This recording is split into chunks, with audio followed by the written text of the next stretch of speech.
अस्सलाम वालेकुम dear students. अब जो नेक्स्ट लॉ हमारे पास है दैट इज एवोगैड्रोस लॉ। ध्यान देना, पहले हम देखेंगे स्टेटमेंट क्या है एवोगैड्रोस लॉ का। स्टेटमेंट है एवोगैड्रोस लॉ का, volume is directly proportional to the number of moles. यानी अगर नंबर ऑफ मोल्स ज्यादा होंगे वॉल्यूम भी क्या होगा, ज्यादा। अगर नंबर ऑफ मोल्स कम होंगे तो वॉल्यूम भी क्या होगा, कम। लेकिन ये हमेशा बेटा करेक्ट नहीं है। ये करेक्ट तब हम जब हम बोलेंगे टेम्परेचर कामा प्रेशर जो है इट इज कांस्टेंट। यानी volume at constant temperature and pressure, volume occupied by a gas is directly proportional to the number of moles. अब ध्यान देना, अगर हम ये प्रोपोर्शनलिटी उठा देंगे तो हम क्या यूज करेंगे, constant. You can simply write it as V is equal to K into N। K हमारे पास क्या है, कांस्टेंट। अगर मैं N को बेटा इस साइड लाता हूं तो हमें क्या मिलेगा, volume divided by number of moles is equal to K। And K हमारे पास क्या है, कांस्टेंट। ये K हमारे पास है बेटा कांस्टेंट। यहां पर मैंने क्या बोला था पहले कि टेम्परेचर और प्रेशर हमारे पास क्या है, कांस्टेंट। अब ये K भी क्या है, कांस्टेंट। अब इस K का वैल्यू जो है it depends on temperature and pressure. जब तक टेम्परेचर और प्रेशर कांस्टेंट है तब तक K भी क्या रहेगा, कांस्टेंट रहेगा। अब ध्यान देना, volume divided by number of moles you call that as a molar volume. तो फिर कैन यू से कि ये जो K हमारे पास है it is simply what, molar volume. ये मोलर वॉल्यूम है यहां पर, ठीक है। अब ध्यान देना, आइडियल गैस इक्वेशन से अगर हम देख लेंगे वी कैन सिंपली राइट कि जो पीवी होता है it is equal to NRT। N को इस साइड लाएंगे तो ये N क्या आ जाएगा, डिवाइड में। P को इस साइड लेंगे तो ये डिवाइड में चला जाएगा। यहां पर V divided by N is equal to RT divided by P। तो यहां से भी लेफ्ट हैंड साइड से है V बाई N, तो यहां पर भी V बाई N। यहां से राइट हैंड साइड से क्या है, K, और यहां से राइट हैंड साइड से क्या है, RT by P। Then can you simply say this K is equal to RT divided by P। K का वैल्यू हमेशा होता है किसके बराबर, RT by P। और ये K हमने ऑलरेडी बोला है, K क्या होता है, मोलर वॉल्यूम। और K अगर हम देख लेंगे it is RT by P। जब तक टेम्परेचर और प्रेशर का वैल्यू कांस्टेंट है तब तक K का वैल्यू भी क्या होगा, कांस्टेंट। तो कैन वी से सिंपली कि जो मोलर वॉल्यूम होता है that is what is called as K। It depends on the value of temperature and it depends on the value of pressure। अगर मैं टेम्परेचर और प्रेशर चेंज कर लेता हूं K का वैल्यू चेंज होगा। K का वैल्यू चेंज होने का मतलब है कि मोलर वॉल्यूम विल चेंज। अब ध्यान देना, अगर मैं यहां पर लेता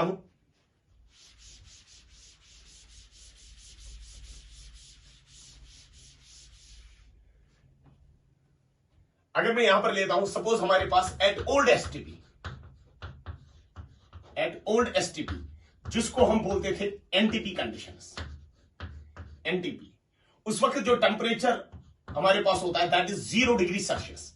0 डिग्री सेल्सियस का मतलब हुआ 273 केल्विन, और यू कैन से 273.15 केल्विन। और जो प्रेशर होता है दैट इज इक्वल टू 180। और मोलर वॉल्यूम का वैल्यू जो होता है that comes out to be 22.4 litres. यानी वॉल्यूम ऑक्यूपाइड बाय 1 मोल, वही हुआ ना, volume divided by number of moles that is called as molar volume. Volume occupied by 1 mole is equal to 22.4 litres. यानी 1 मोल gas उस वक्त कितना volume occupy करता है, 22.4 लीटर्स। अब अगर हम देख लेंगे एट न्यू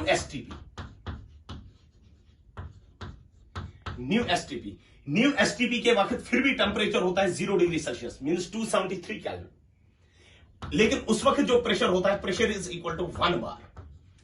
मैंने ऑलरेडी बोला जब तक टेम्परेचर और प्रेशर कांस्टेंट है तब तक K का वैल्यू कांस्टेंट रहेगा, यानी तब तक मोलर वॉल्यूम का वैल्यू कांस्टेंट रहेगा। अब न्यू STP के वक्त क्या होता है, टेम्परेचर इज 0 डिग्री सेल्सियस लेकिन प्रेशर कितना है, pressure is 1 bar. Pressure change हुआ तो obviously the molar volume will change. तो मोलर वॉल्यूम का वैल्यू जो होता है that comes out to 22.7 litres. लेकिन अगर मैं लेता हूं SATP कंडीशंस पे, at SATP conditions, standard ambient temperature and pressure conditions, यानी उसका मतलब क्या है कि temperature is 25 degree Celsius. 25 degree Celsius means how many kelvin, that means 25 plus 273 that comes out to 298 kelvin. And pressure जो होता है, pressure is equal to 1 bar. यानी टेम्परेचर भी चेंज हुआ, प्रेशर भी चेंज हुआ, obviously the molar volume will change. Molar volume का value आता है 24.789 लीटर्स। और इनको आप mls में भी कन्वर्ट कर सकते हो।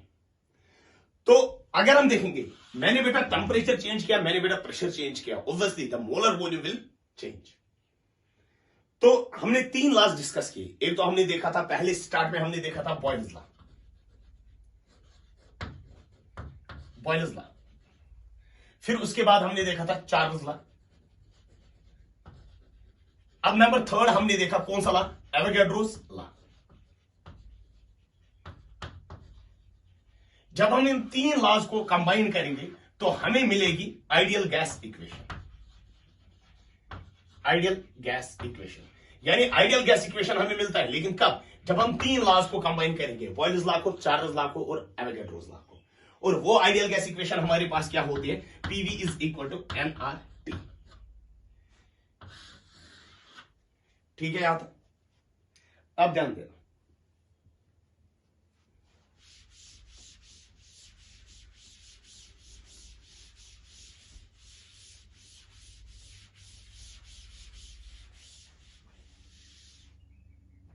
नेक्स्ट जो हमारे पास है बेटा, दैट इज कैलकुलेट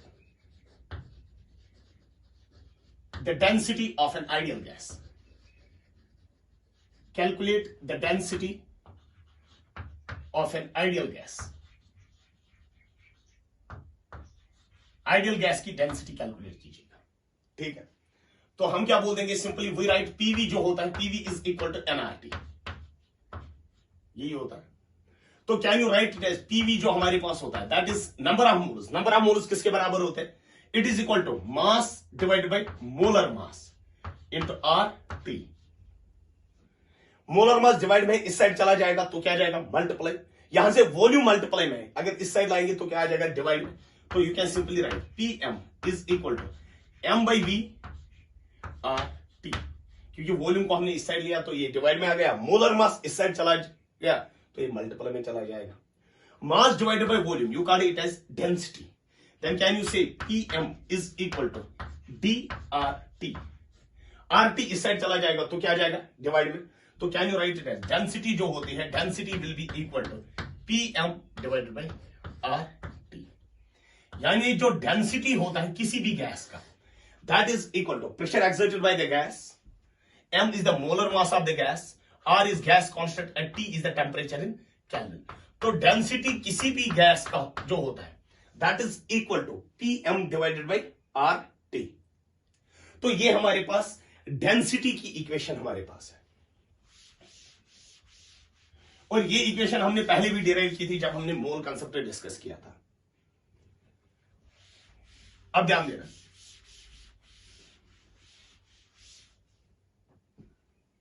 अब लिखिएगा question. The pressure of CH4 is twice that of O2। यानी CH4 मीथेन का जो प्रेशर है that is twice that of the O2, जो O2 गैस का प्रेशर है। What is the ratio of their density? What is the ratio? What is the ratio of their density?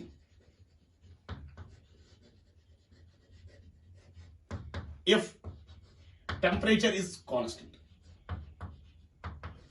आपको यह calculate करना है कि रेशियो क्या है इनकी डेंसिटीज का, अगर टेम्परेचर क्या है बेटा? कांस्टेंट है। ध्यान देना, तो ऑलरेडी आपको पता है कि जो डेंसिटी होती है, density is equal to PM by RT.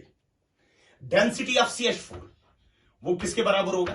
That is pressure of CH4 into molar mass of CH4 divided by RT, because the temperature is constant, R is also constant. दूसरा हमारे पास है density of O2।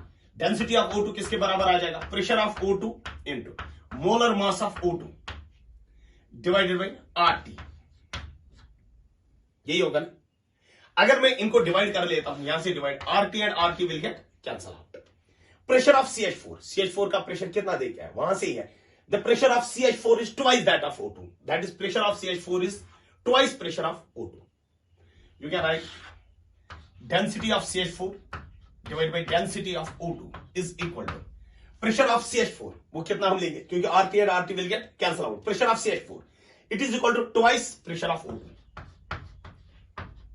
into molar mass of CH4. CH4 का molar mass कितना है 16 divided by pressure of O2. O2 का pressure कितना है, pressure of O2 into molar mass of O2 कितना है 32. pressure of O2 and pressure of O2 will get cancel out. 2 into 16 कितना है 32. 32 by 32 कितना आ जाएगा 1 by 1. क्योंकि 2 into 16 will become is equal to 32. 32 that is 1 by 1. That is density of CH4 divided by density of O2 is equal to 1 divided by 1. यानी 1:1 ratio में उनकी density का ratio होगा. ठीक है बेटा यहां तक. अब ध्यान, अब जो नेक्स्ट हमारा टॉपिक होगा वो होगा कंबाइनड गैस इक्वेशन.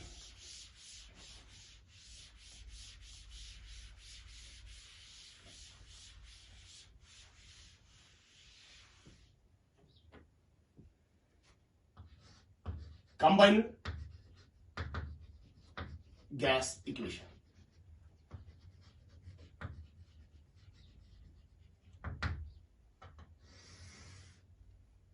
ध्यान देना, अगर हम कंबाइनड गैस इक्वेशन की बात करेंगे, सपोज ये कोई कंटेनर हमारे पास है, इसमें गैस प्रेजेंट है,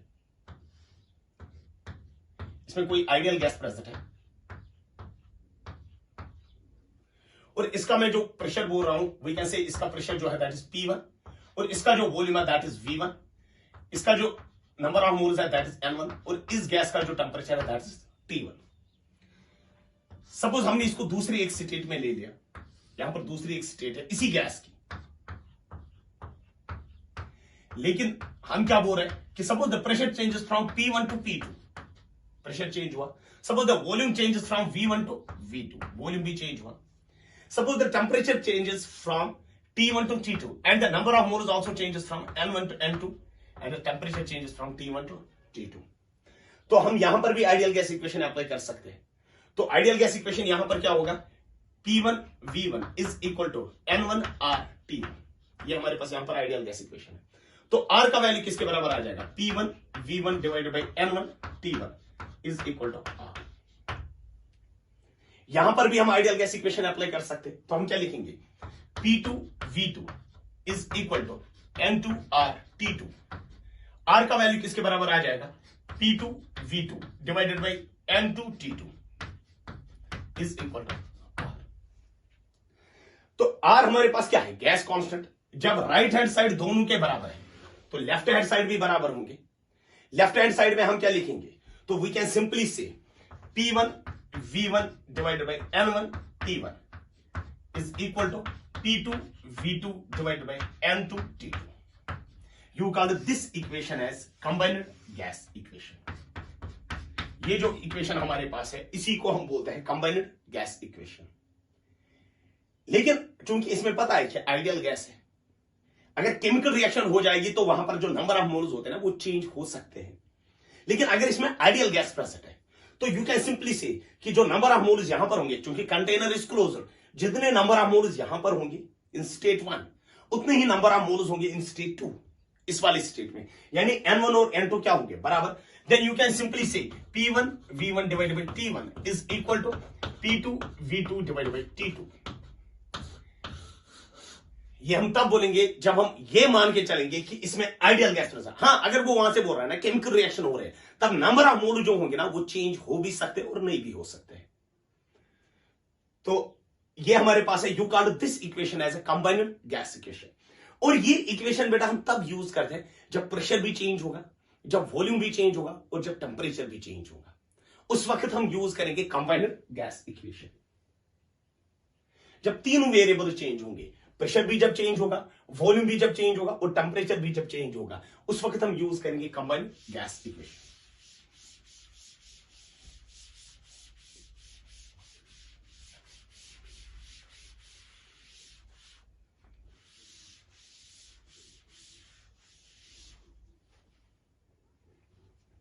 ध्यान दें, a gas at a pressure of a gas at a pressure of 5 atm is heated from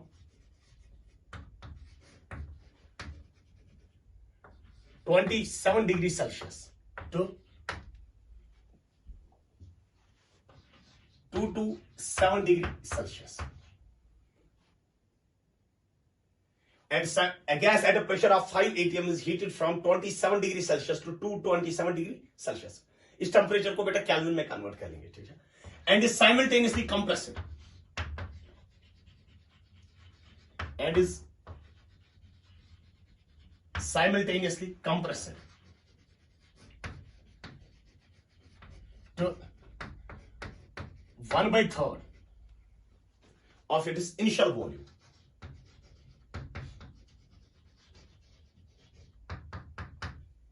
And is simultaneously compressed to 1/3 of its initial volume. What will be the final pressure?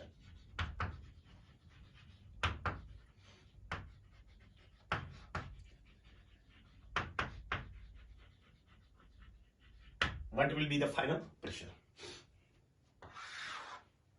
ध्यान देना. तो अगर हम देखेंगे the gas is compressed. A gas at a pressure of 5 atm is heated from 27 degree Celsius to 227 degree Celsius. 27 degree Celsius से हम gas को heat कर रहे हैं कहां तक? 227 डिग्री सेल्सियस तक. तो अगर हम देखेंगे and simultaneously compressed to 1/3 of its initial volume, हम टेम्परेचर भी चेंज कर रहे हैं और वॉल्यूम भी चेंज कर रहे हैं. Obviously the pressure will automatically change. तो we can simply use P1 V1 divided by T1 is equal to P2 V2 divided by T1. जब वो नंबर ऑफ मोल्स का नहीं बोल रहा होगा,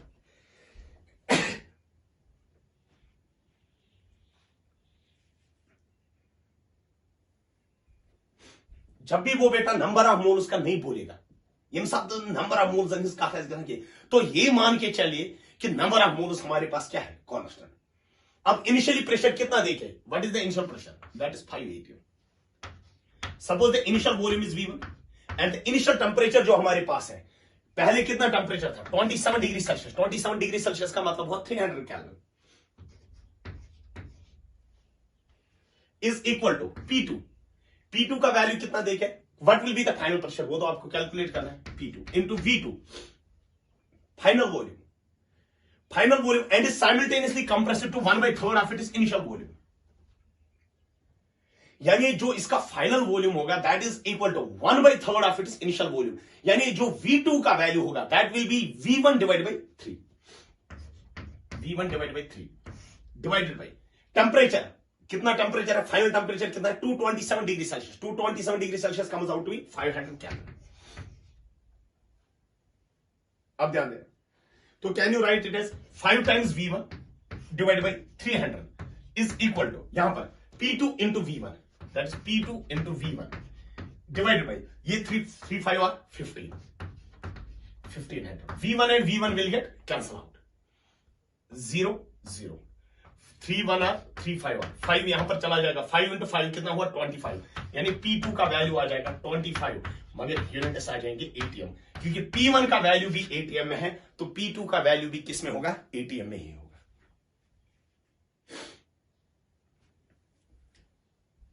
ठीक है. तो इसमें अगर आप देख लेंगे ना, इसमें प्रेशर भी चेंज हुआ, टेम्परेचर चेंज हुआ from 300 kelvin 27 degree Celsius mean 300 kelvin से लेकर 227 डिग्री सेल्सियस यानी 500 केल्विन तक. वॉल्यूम चेंज हुआ कहां से कहां तक? V1 to V1/3. तो फाइनल वॉल्यूम जो है ना V2 का वैल्यू कितना है? V1/3. यानी volume changes from V1 to V1/3. और आपको क्या सिंपली बोला जाता है? What is the final pressure, यानी what is the value of the P2.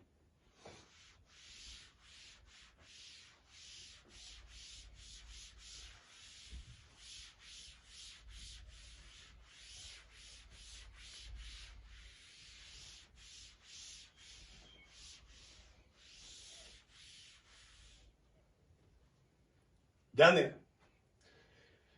कभी आपको पूछा जाता है कि rising of an air bubble, rising of an air bubble,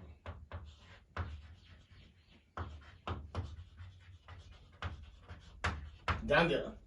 rising of an air bubble में क्या बोला जाता है? आपको बोला जाता है कोई लैक हमारे पास है, ये कोई लैक हमारे पास है and it is the bottom of the lake. ये बॉटम ऑफ द लैक हमारे पास, यहां पर कोई एयर बबल प्रेजेंट है.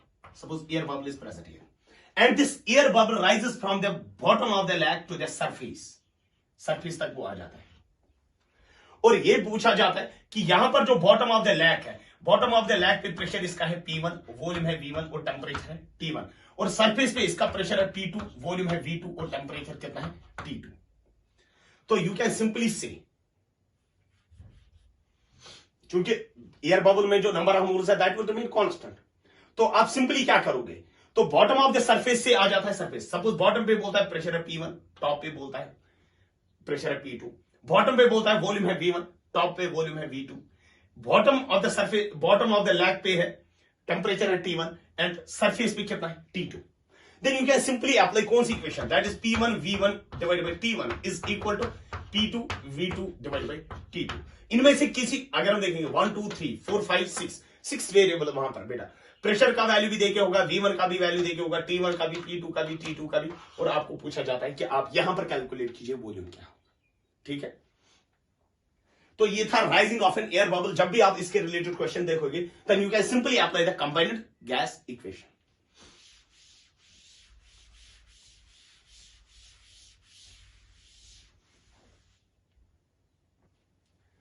अब जो नेक्स्ट हमारे पास है that is गै-ल्यूसैक्स law.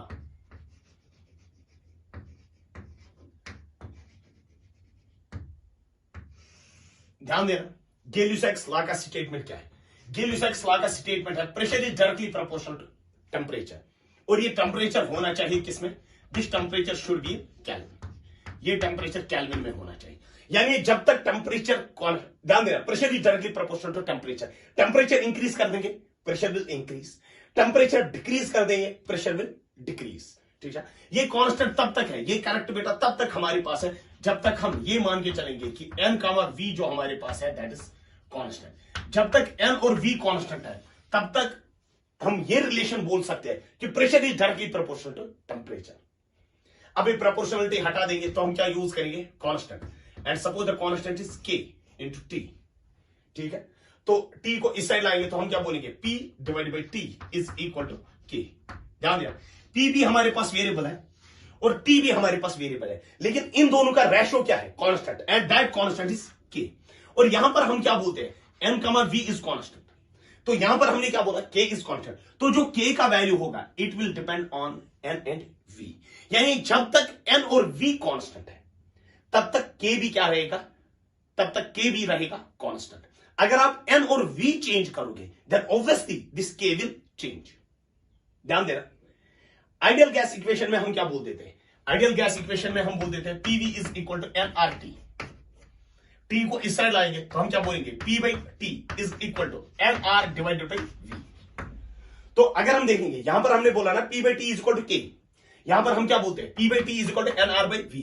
Left hand side से P बाई T, यहां पर भी क्या है P by T, right hand side से यहां पर क्या है K, यहां पर क्या है nR बाई V।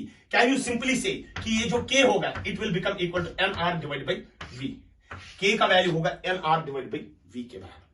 यानी जब तक N और V कांस्टेंट होगा K भी क्या होगा, कांस्टेंट। अब N और V को चेंज करोगे then this K will change, यानी value of K will depends on N and V। K का वैल्यू डिपेंड करेगा N और V पे। अब देखिएगा यहां पर, क्योंकि ये जो वैसे ही हमारे पास है इसके ग्राफ्स उसी तरीके से आ जाएंगे जैसे चार्ल्स लॉ के ग्राफ्स हमने देखे थे, फिर भी हम एक दो ग्राफ्स इसमें प्लॉट कर लेंगे। तो अगर आप देखोगे ना, इफ यू चेंज, ध्यान देना, अगर आप नंबर ऑफ मोल्स और वॉल्यूम को कांस्टेंट मान के चलोगे then this K is constant, then can you simply से P1 divided by T1 is equal to P2 divided by T2। क्योंकि प्रेशर भी हमारे पास वेरिएबल है, क्योंकि आप बोल सकते हो ना P1 by T1 is equal to K, अगर आप N और V को कांस्टेंट मान के चलोगे। P2 बाई divided by T2 is equal to K, then you can equate the two and we can say P1 divided by T1 is equal to P2 divided by T2। यानी pressure भी change हुआ, कहां से कहां तक, P1 से लेकर P2 तक। टेम्परेचर भी चेंज हुआ, कहां से कहां तक, T1 से लेकर T2 तक। लेकिन जो हमारे पास N और V जो है दैट इज कांस्टेंट, यानी प्रेशर भी हमारे पास वेरिएबल है और टेम्परेचर भी हमारे पास वेरिएबल है। लेकिन अगर एक क्लोज्ड कंटेनर है उसमें आइडियल गैस प्रेजेंट है तो ऑब्वियसली यू कैन से number of moles is also constant. फिर वेरिएबल हमारे पास क्या बन जाए, फिर कांस्टेंट हमारे पास क्या बन जाता है, तब कांस्टेंट हमारे पास होगा वॉल्यूम। वॉल्यूम हमारे पास कांस्टेंट है। जब भी हम चार्ज में ग्राफ प्लॉट करते हैं, नंबर ऑफ मोल्स तो पता ही है कि अगर एक क्लोजर कंटेनर है, अगर एक क्लोजर कंटेनर हम यहां पर मान के चलेंगे, एक क्लोजर कंटेनर, इसमें कोई आइडियल गैस प्रेजेंट है, तो हम बोलेंगे नंबर ऑफ मोल जो है दैट इज कांस्टेंट। प्रेशर भी वेरिएबल और फिर हमारे पास टेम्परेचर भी हमारे पास वेरिएबल, तो वॉल्यूम क्या है? कांस्टेंट। जब भी हम ग्राफ प्लॉट करेंगे ना बिटवीन द स्टेट वेरिएबल्स, अब स्टेट वेरिएबल कौन कौन सा है? प्रेशर भी वेरिएबल है और टेम्परेचर भी वेरिएबल है, मगर keeping the volume constant, you call that graph as, उसको हम बोलते हैं आइसोकोर। आइसोकोर सिंपली हमारे पास होता है graph plotted between the state variables keeping volume constant, और you can simply say graph plotted at constant volume, you call that as an isochore. अब जो गेल-ल्यूसाइक्स लॉ जो हमारे पास है, इसका जो भी ग्राफ आपको मिलेगा ना, वो ग्राफ हमारे पास क्या होगा? आइसोकोर होगा, क्योंकि हर किसी ग्राफ में वॉल्यूम क्या रहेगा? कांस्टेंट रहेगा। अब ध्यान देना है, अब इसके रिलेटेड अगर हम ग्राफिक्स देख लेंगे, 2-3 ग्राफिक्स हम बेटा देख लेंगे, क्योंकि जैसे हमारे पास है चार्ल्स लॉ में हमारे पास है volume is directly proportional to temperature, वैसे ही ग्राफिक्स यहां पर भी आ जाएंगे, मगर यहां पर वॉल्यूम की जगह हम क्या लेंगे? वहां पर प्रेशर वाली एक्सिस हो। तो अगर हम देखेंगे पहला ग्राफ जो हमारे पास है that is P is equal to K into T, और ये T किसमें? केल्विन में।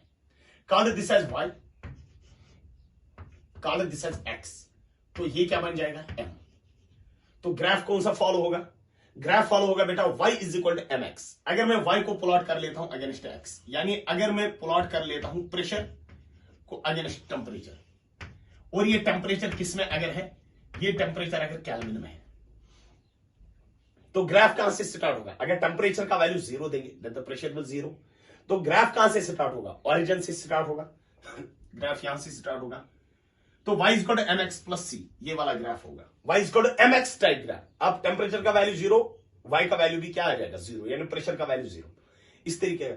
और स्लोप इसका किसके बराबर आ जाएगा? Slope will comes out to be, slope will comes out to be k, और ये k हमने ऑलरेडी देखा, it is equal to nr by v, ध्यान देना, and it follows the equation y is equal to mx। ध्यान देना, अगर मैं यहां पर बोलूंगा, इस पे मैं लॉग अप्लाई कर लेता हूं, तो हम क्या लिखेंगे? Log of p is equal to, यहां पर क्या हम लिखेंगे? It becomes log m into m, तो ये क्या बन जाएगा? Log m plus log m, log m plus log m। Log t से आगे कौन सा कोएफिशिएंट आ जाएगा? 1, तो ये 1 हमारे पास, अब चाहे 1 यहां पर लिखो या ना लिखो कोई फर्क नहीं पड़ेगा। Consider this log p as y, इसको हम y मान के चलेंगे।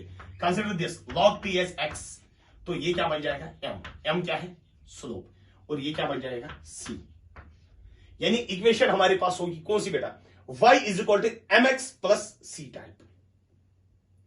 तो अगर हम देखेंगे y is equal to mx plus c type में अगर हम ग्राफ प्लॉट कर लेंगे, यहां से मैं प्लॉट कर लेता हूं y का मतलब हुआ मैं यहां से प्लॉट कर लेता हूं log p, और यहां से मैं प्लॉट कर लेता हूं x का मतलब हुआ मैं यहां से प्लॉट कर लेता हूं log t, और ये टेम्परेचर केल्विन में है। ध्यान देना, पहले हम किसको पकड़ेंगे? इंटरसेप्ट को। इंटरसेप्ट कितना है? log k, इंटरसेप्ट है log k, यहां ये है बेटा log k, यानी यहां से लेकर यहां तक जो वैल्यू है that is equal to log k। अब उसके बाद मुझे बोलेगा, क्योंकि जो स्लोप है, slope is positive, slope positive होने का मतलब है कि एंगल जो होगा, एंगल विल बी एक्यूट, क्योंकि slope is positive, angle will be acute. तो यहां पर अगर हम देख लेंगे एंगल एक्यूट होगा, एंगल एक्यूट होने का मतलब है 90 से कम होगा, तो 90 से कम ये वाला एंगल होगा।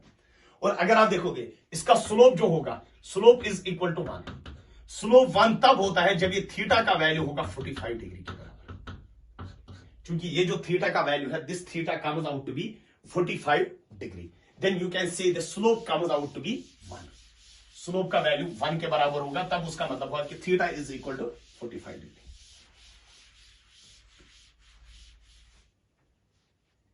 नंबर थर्ड वाला ग्राफ, दैट इज हमने ये इक्वेशन भी लिखी है, P by T is equal to K, यानी P बाई टी जो हमारे पास है that is constant, and that constant is equal to K। अगर मैं बोलूंगा y is equal to constant, तो ग्राफ किस एक्सिस से स्टार्ट होगा? y एक्सिस से पैरेलल टू अनदर एक्सिस। अगर मैं बोलूंगा x is equal to constant, तो ग्राफ किस एक्सिस से स्टार्ट होगा? x एक्सिस से पैरेलल टू अनदर एक्सिस। अगर मैं बोलूंगा P by T is equal to constant. तो ग्राफ किस एक्सिस से स्टार्ट होगा? P by T एक्सिस से, पैरेलल टू अनदर एक्सिस।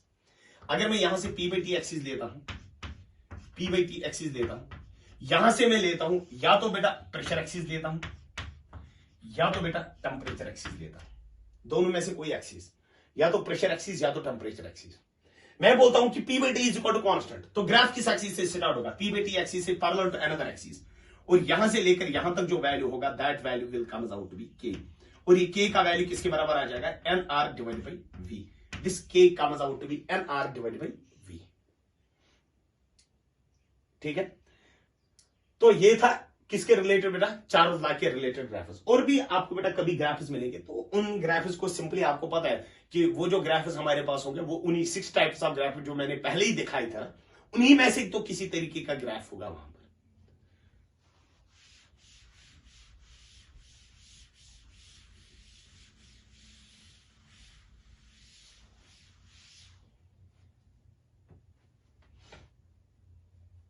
अब जो नेक्स्ट हमारे पास है बेटा, that is types of vessels.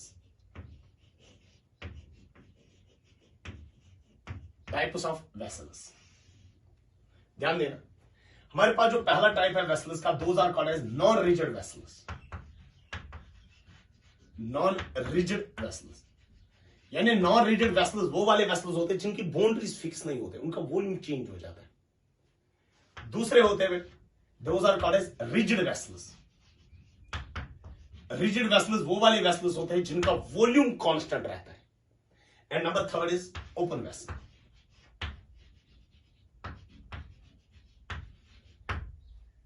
Open vessel हमारे पास अलग ही, यानी वो वाले वेसल जिनमें जो ओपन होते हैं from its top, you call those type of vessels as open vessels.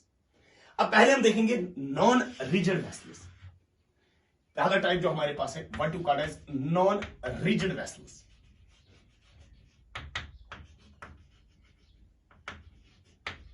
Non rigid vessels कौन से होते हैं? नॉन रिजिड वेसल्स हमारे पास होते हैं जैसे हमारे पास होते हैं ट्यूब्स, जैसे हमारे पास होते हैं टायर्स या बैलून्स, या हमारे पास बैलून्स होते हैं। These are called as non rigid vessels. अब अगर हम देखेंगे ना, जब भी हम बैलून्स में देखते हैं या ट्यूब्स में देखते हैं, जब भी हम उनमें एयर भर देते हैं ना तो वो बर्स्ट हो जाते हैं। क्यों बर्स्ट हो जाते हैं? Due to maximum stretching. Bursts due to maximum stretching. Burst due to maximum stretching. ध्यान देना, सपोज आपने बाजार से एक बालून लाया और आपको यह पता है कि इस बालून के जो मैक्सिमम स्ट्रेचिंग है that is equal to, suppose it is equal to 100 litres या it is equal to 50 litres. Maximum stretching है 50 लीटर्स। सपोज आपके पास ये बैलून था पहले, सपोज इसका वॉल्यूम कुछ था तो आपने इसमें एयर भर दिया, तो या इसको यहां से बंद किया तो आपने टेम्परेचर इंक्रीज किया। सपोज आप टेम्परेचर इंक्रीज करोगे, the volume will increase. Suppose इसका कुछ वॉल्यूम है, suppose the volume is 10 litres, और आपके पास ये बैलून है, लेकिन इस बैलून का जो मैक्सिमम स्ट्रेचिंग है ना दैट इज 100 लीटर्स, यानी ये मैक्सिमम एक्सपेंड हो सकता है अप टू 100 लीटर्स। आपने इसमें 10 लीटर्स कर दिया तो यहां से ऊपर से बंद किया इसको। अब आपने टेम्परेचर इंक्रीज किया। जब आप टेम्परेचर इंक्रीज करोगे obviously Charles law will be applicable, then you can say volume increases. यानी इस बैलून का अगर आप देखोगे वॉल्यूम इंक्रीज होता जाएगा, वॉल्यूम इंक्रीज होता जाएगा। एक स्टेज ऐसा आ जाएगा जब इसका इस तरीके से वॉल्यूम बन जाएगा, दैट इज 100 लीटर्स। 100 लीटर्स के बाद क्या होगा? अगर आप थोड़ा सा भी टेम्परेचर इंक्रीज कर दोगे ना, then the balloon will burst. अभी किसकी वजह से बर्स्ट हुआ? क्योंकि ये बर्स्ट होता है due to its maximum stretching, क्योंकि इसकी मैक्सिमम स्ट्रेचिंग है 100 लीटर। उसके बाद अगर आपके पास यहां पर टेम्परेचर था सपोज T1, आपने इसका टेम्परेचर इंक्रीज किया, आपने टेम्परेचर इंक्रीज किया, volume increase up to 100 litres. जब आप टेम्परेचर T2 पे पहुंचेंगे ना, सपोज उस वक्त इसका वॉल्यूम आ जाएगा कितना? 100 लीटर। उसके बाद अगर आप इसका टेम्परेचर इंक्रीज करोगे ना, द बैलून विल बर्स्ट। यानी ये बैलून बर्स्ट होता है ड्यू टू मैक्सिमम स्ट्रेचिंग की वजह से। आप ध्यान दें, मैं यहां पर बेटा एक क्वेश्चन बोल देता हूं। A balloon is filled with air. A balloon is filled with air to 8/9 of its maximum stretching. A balloon is filled with air to 8/9 of its maximum stretching at 27 degrees Celsius. If the temperature is risen,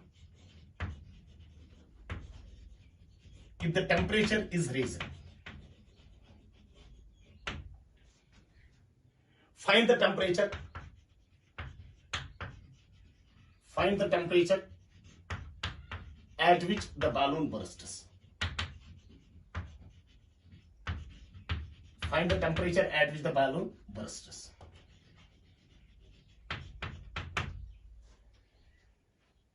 यानी ध्यान देना, a balloon is filled with air to 8/9 of its maximum stretching at 27 degrees Celsius. Suppose हमारे पास एक balloon है, पहले हम देखेंगे maximum stretching उसकी कितनी हो सकती है. सपोज हम बोलेंगे maximum stretching possible is x litres, यानी एक बैलून हमारे पास है, इसकी मैक्सिमम स्ट्रेचिंग है x लीटर्स, ये इसकी मैक्सिमम स्ट्रेचिंग है. लेकिन हमने 27 डिग्री सेल्सियस यानी 300 केल्विन पे अगर हमने देखा तो हमने इसका वॉल्यूम कितना है, इस बैलून का वॉल्यूम कितना है, यानी इस बैलून की स्ट्रेचिंग क्या है, 8/9 था. तो अगर हम देखेंगे जब हम पहले ये बैलून यहां पर था, पहले जब ये बैलून था उस वक्त टेंपरेचर था 300 केल्विन. उस वक्त इसकी जो वॉल्यूम होगा that will B 8/9 of x. इतना वॉल्यूम होगा पहले,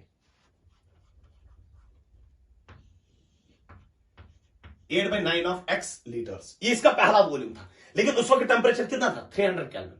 जब मैंने इसका वॉल्यूम इंक्रीज किया, मैं वॉल्यूम तक पहुंच गया मैक्सिमम स्ट्रेचिंग, मैंने टेंपरेचर इंक्रीज किया, इसका वॉल्यूम भी इंक्रीज हो जाएगा. वही वहां से बोल रहा है ना, a balloon is filled with air to 8/9 of its maximum stretching capacity. यानी जो इसकी मैक्सिमम स्ट्रेचिंग है ना उसका 8/9 है ऑक्युपाइड एट 27 डिग्री यानी 300 केल्विन पे. आपको पूछा जाता है यहां पर बोलिए टेंपरेचर, अगर मैं इसको टेंपरेचर इंक्रीज कर देता हूं then obviously the volume increases. Find the temperature at which the balloon bursts. पहले हम देखेंगे मैक्सिमम स्ट्रेचिंग कब पहुंचेगी इसको. ये हमारे पास है V1 और ये हमारे पास है T1, ये हमारे पास है V2 और ये हमारे पास है T2. तो can you write it as V1/T1 is equal to V2/T2, because यहां पर जब भी हम बैलून की बात करते हैं ना, Charles law is applicable. V1 का वैल्यू कितना है, 8/9 of x, 8/9 of x divided by V1/T1. वही हम बोलेंगे ना, ये हमारे पास है V1 और ये हमारे पास है T1 और ये हमारे पास है V2 और ये हमारे पास है T2. तो V1/T1, T1 कितना है 300 is equal to V2 divided by T2. T2 का वैल्यू सिंपली हम रखते हैं T, because T2 is equal to T. X and X will cancel out. It becomes equal to 8 divided by 2700 is equal to 1/T. T का value किसके बराबर आ जाएगा, T becomes equal to 2700 divided by 8. 8 3 are 24, 25, 26, 27. तो यहां पर 8 3 are 24 तो 30 बन जाएंगे.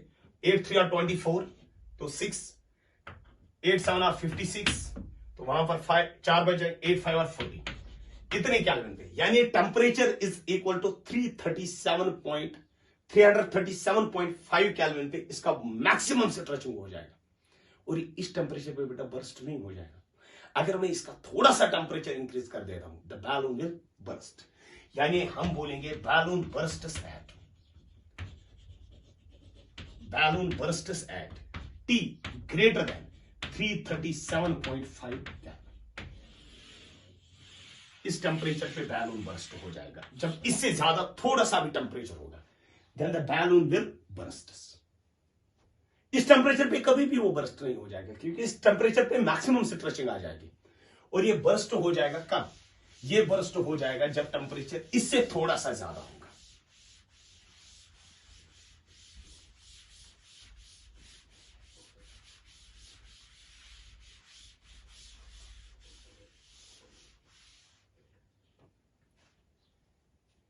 नेक्स्ट हमारे पास है बेटा दूसरे वेसल जिनको हम बोलते हैं रिजिड वेसल्स. रिजिड वेसल्स हमारे पास कौन से होते हैं, रिजिड वेसल्स हमारे पास होते हैं जैसे प्रेशर कुकर्स हमारे पास होते हैं,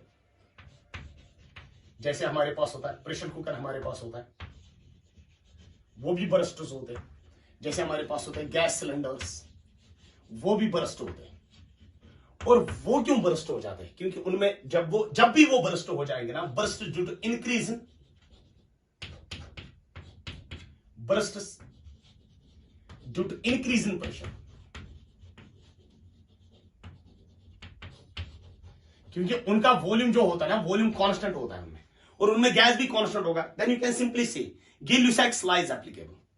उनमें गिल-ल्यूसैक्स लॉ हम अप्लाई कर सकते हैं. Gay Lussac's law is applicable.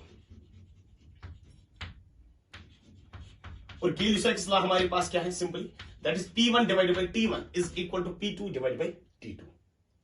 ये हमारे पास रिजिड वेसल्स का होता है, जैसे हमारे पास होता है प्रेशर कुकर्स होते हैं, गैस सिलेंडर्स होते हैं, उनमें तो ये तो पता है आपको कि उनमें उनका वॉल्यूम चेंज नहीं हो जाता है.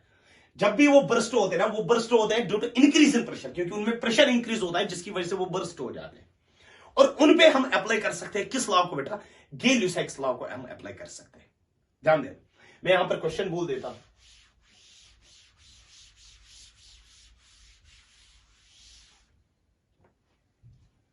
अब लिखिएगा, a cylinder can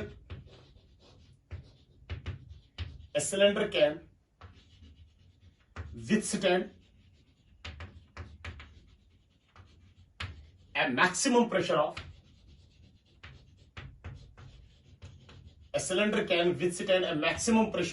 2 atm. यानी एक सिलेंडर पे मैक्सिमम प्रेशर 2 atm, 10 atm. एक सिलेंडर अपने आप में मैक्सिमम प्रेशर कितना एक्सेप्ट कर सकता है, यानी इसका जो है ना टेंडेंसी कितने होल्ड करने का प्रेशर, दैट्स 10 atm. 10 atm के बाद इट विल बर्स्ट. 10 atm पे it will not burst. 10 atm से नीचे इट विल नॉट बर्स्ट. ये बर्स्ट तब हो जाएगा जब इसको 10 atm से ज्यादा प्रेशर होगा. यानी इस होल्ड करने का प्रेशर कितना, मैक्सिमम इसकी कैपेसिटी क्या है, 10 atm तक ये बर्दाश्त कर सकता है, उसके बाद ये बर्स्ट हो जाएगा.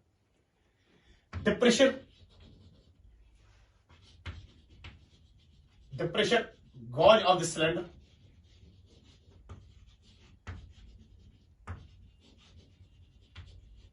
reads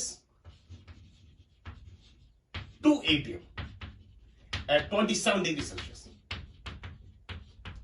300 केल्विन पे अगर हम देखेंगे, जो ये सिलेंडर का प्रेशर जब हम देख रहे हैं, इट इज 2 atm, मगर कब? 300 केल्विन पे. Due to sudden fire in the building, due to sudden fire in the building,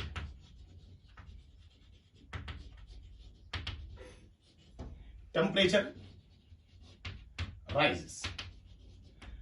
क्योंकि जिस बिल्डिंग में ये सिलेंडर था, तो वहां पर आग की वजह से वहां पर क्या हो जाएगा, टेम्परेचर जो होगा ना, टेम्परेचर विल ऑब्वियसली राइज.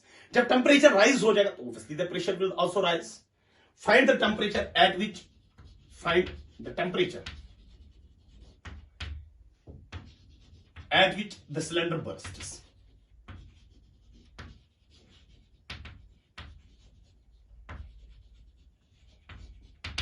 ध्यान देना, पहले कितना, अगर हम देखेंगे पहले कितना प्रेशर था, ये पहला प्रेशर नहीं है, it is A final pressure, यानी मैक्सिमम ये रख सकता है 10 atm. पहले प्रेशर था 2 atm, लेकिन उस वक्त टेम्परेचर कितना था, 300 केल्विन. और जब हम टेम्परेचर इंक्रीज कर दें, मैक्सिमम प्रेशर इस पे कितना आ सकता है, 10 atm. पहले हम देखेंगे जब 10 atm प्रेशर आ जाएगा, उस वक्त टेम्परेचर कितना होना चाहिए. Then you can simply apply Gay Lussac's law, that is P1 divided by T1 is equal to P2 divided by T2. पहले प्रेशर कितना था, 2 atm, उस वक्त टेम्परेचर कितना था, 300 kelvin, is equal to final pressure कितना ये रख सकता है अपने आप में. फाइनल प्रेशर ये रख सकता है 10 atm, उस वक्त टेम्परेचर कितना होगा, that's T2. That becomes equal to 21R 25R. ये 300 यहां पर चला जाएगा, T2 comes out to be 1500 kelvin. यानी 1500 केल्विन इसका मैक्सिमम टेम्परेचर होगा.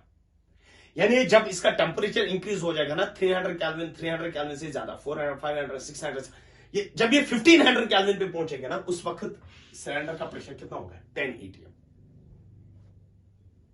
तो ये बर्स्ट नहीं हो जाएगा इस टेम्परेचर पे. अगर हम टेम्परेचर थोड़ा सा इंक्रीज करेंगे, यानी सिलेंडर बर्स्ट्स